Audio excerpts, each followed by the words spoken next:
नमस्ते दोस्तों, आपका स्वागत है ब्रज के धाम में। यहाँ की लीलाएं निराली हैं, कृष्ण की लीलाएं निराली हैं।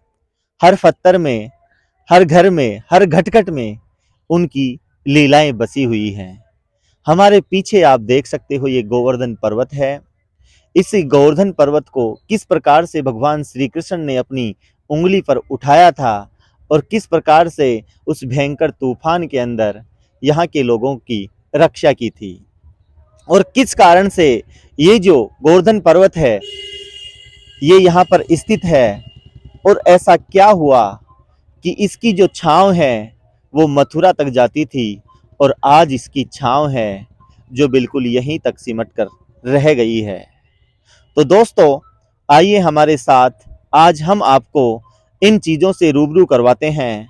हमारे साथ हैं यहीं के ब्रजवासी जिनको हम ग्वाला, सका कई नामों से जानते हैं। ये हैं हमारे यहाँ के ही एक ग्वाला, क्योंकि ये जो ब्रजवासी हैं अपने आप को ग्वाला कहलाना पसंद करते हैं। तो किस प्रकार से महाराज जी क्या हुआ था यहाँ पर और कैसे कौन सी घटना घटित हुई थी? देखिए, ये जो आप सामने दर्शन कर रहे हैं ये गोवर्धन पर्वत है। तो इस स्थान पर पहले ब्रिज में जो है भगवान जो स्वर्ग के राजा थे इंद्रदेव, उनकी पूजा होती थी। तो अब भगवान श्री कृष्ण ने कृष्ण अवतार धारण किया द्वापर में। तो 5 वर्ष की अवस्था में भगवान ने इस गोवर्धन की पूजा कराई थी। तो जब इंद्र ने देखा कि जो है सभी भक्त मेरी पूजा करते और जो है कृष्ण भगवान मेरी पूजा को छुड़ा के गोवर्धन पूजा करा रहे हैं, तो उसने क्रोध में 7 दिन और 7 रात तक बहुत ही तेज भयंकर बरसात करी थी। उसके सिलाव में निशान भी मौजूद हैं बरसात के ऊपर। अच्छा। तो जब वो बरसात की थी तो इंद्रदेव ने तो ये समझा कि मैं इस ब्रिज को तहस नहस कर दूंगा, लेकिन एक बूंद भी भगवान ने ब्रिज में नीचे नहीं आने दी। ऊपर ही ऊपर सुदर्शन चक्र से जल को नष्ट कर दिया। इंद्र परेशान हो गया और आके देखा कि देखूं तो सही ब्रिज में मैंने इतना जल बरसाया, ब्रिज भई कि नहीं भई, बर्बाद हुई कि नहीं हुई। तो जब आके देखता है तो बोला ब्रिज में तो धूल उड़ रही है और एक छोटा सा बालक है वो गोवर्धन पूजा करा रहा है। तो जो है आया और आके जो है इधर उधर देख के और ब्रह्मा जी के पास गया और उनसे बोला कि प्रभु जो कोई नन्हा सा बालक है और मेरी पूजा छुड़ा के गोवर्धन पूजा करा रहा है, मैं स्वर्ग का राजा हूँ, मेरा तो कोई नाम भी नहीं लेगा।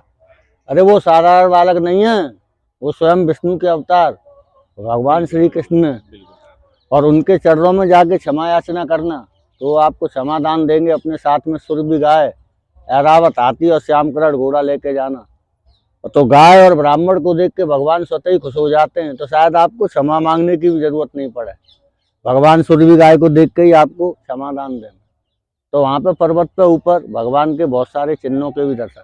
अच्छा, ऊपर पर्वत के ऊपर अभी भी है? हाँ, अभी भी मौजूद उनके चिन्ह वगैरह। हाँ। अच्छा, ये कहानी क्या है कि मतलब ये धीरे धीरे जो गोवर्धन पर्वत है ये पहले पर्वत यहाँ पे नहीं था। अच्छा। ये वो पर्वत था जिस समय में भगवान राम जी ने जो है पर्वत वो बनाया था, समुद्र पर बांध बनाया था। अच्छा, वो सेतु बनाया था। हाँ, सेतु बनाया था। सेतु बनाया था। तो उस समय में जो है सभी वानर जो है बंदर लोग जो है ला रहे थे स्वरूपों को, तो बांध बना रहे थे। जब पूरा बांध बन गया तो भगवान ने आज्ञा करी कि अब स्वरूपों की जरूरत नहीं है। तो जैसे ही हनुमान जी ने हाथ लगाया उठाने के लिए, तुरंत वहां से आज्ञा हो गई भगवान की जो है अब स्वरूपों की जरूरत नहीं है, बांध बन चुका है। तो जैसे ही हनुमान जी हाथ हटाने लगे तो स्वरूप के अंदर से आवाज आती है, अरे जो है हनुमान जी मुझे कहाँ छोड़ के जा रहे हैं, मुझे भी प्रभु की सेवा में लगाओ। अच्छा।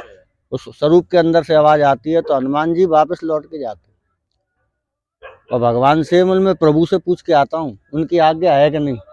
तो जब वहां पे जाते हैं लौट के और वो कैसा स्वरूप है क्या बात है, तो भगवान वहां पे आते हैं और स्वरूप की दंडवत प्रणाम करके उस स्थान पर दंडवत करके और उससे पूछते हैं कि प्रभु आप क्या चाहें। कि मैं आपके चरणों की सेवा चाहता हूँ कि प्रभु इस वक्त में नहीं कर सकता हूँ, लेकिन मैं द्वापर में कृष्ण अवतार धारण करूंगा और आपकी बहुत ही भव्य गोवर्धन पूजा कराऊंगा। अच्छा। तो ये वही गोवर्धन पर्वत है। अच्छा, अच्छा। हाँ, तो उस समय में पुलस्त मुनि ने भूतल की परिक्रमा करी थी, जो रावण के वंशज थे पूरी पृथ्वी की। हाँ। अच्छा। तो जब वो भूतल की परिक्रमा कर रहे थे तो ये गिरिराज जी का स्वरूप जो भगवान जो रख दिया था हनुमान जी ने, उसका स्वरूप इतना सुंदर था कि पुलस्त मुनि जब रास्ते में देखा तो मोहित हो गए थे उस स्वरूप को देखकर। हाँ, तो दंडवत प्रणाम करने लगे और जो है उठाने लगे, लेकिन उसमें इतना वजन था कि पुलस्त मुनि उसको उठा नहीं सके। अरे कि प्रभु, मैं आपको भूतल की परिक्रमा कराना चाहता हूँ अपने साथ में, और आप अपना वजन कम करें। तब गिरिराज जी ने अपना बहुत ही छोटा आकार धारण किया था, लेकिन उठाने से पहले ही एक वचन लिया था कि जहाँ भी भ्रमण करते हुए, यानी आप भूतल की परिक्रमा करते हुए कहीं भी मुझे धरती पर रख देंगे, वहां से आगे मैं नहीं जाऊंगा। तो पुलस्त मुनि उनको लेकर जब चल दिए, तो पुलस्त मुनि को कुछ है यहाँ पे आके ऐसा हुआ कि विश्राम लंका वगैरह की इच्छा हुई, तो जब वो करने लगे तो गिरिराज जी को नीचे रख दिया। और पुलस्त मुनि जब विश्राम करके आए तो यहाँ पे देखा कि वो छोटा स्वरूप नहीं है, उसके बजाय तो पूरा 3.5 कोस लंबा गोवर्धन पर्वत बन गया। बिल्कुल। और इधर उधर देखते हैं और आवाज लगाते हैं, अरे कहाँ है रे स्वरूप, मेरे साथ चलो, और मैं तो भ्रमण कराना चाहता हूँ पूरी पृथ्वी का। बोला, आपको वचन याद नहीं है? मैंने आपसे पहले ही वचन दिया था कि धरती पर कहीं भी, पृथ्वी पर आप मुझे विराजमान कर दोगे, वहां से आगे मैं नहीं जाऊंगा। अब तो मैं ब्रज में आ गया हूँ, मैं ब्रज को छोड़ के नहीं जाऊंगा। तो सबसे ये गोवर्धन पर्वत यहीं पे है। पुलस्त मुनि इनको लेके आए थे। बिल्कुल। और इसकी पूजा कृष्ण भगवान ने कराई। अच्छा। तो कलयुग के में मतलब कि इसकी पूजा ज्यादा हो रही है वैसे कलयुग में।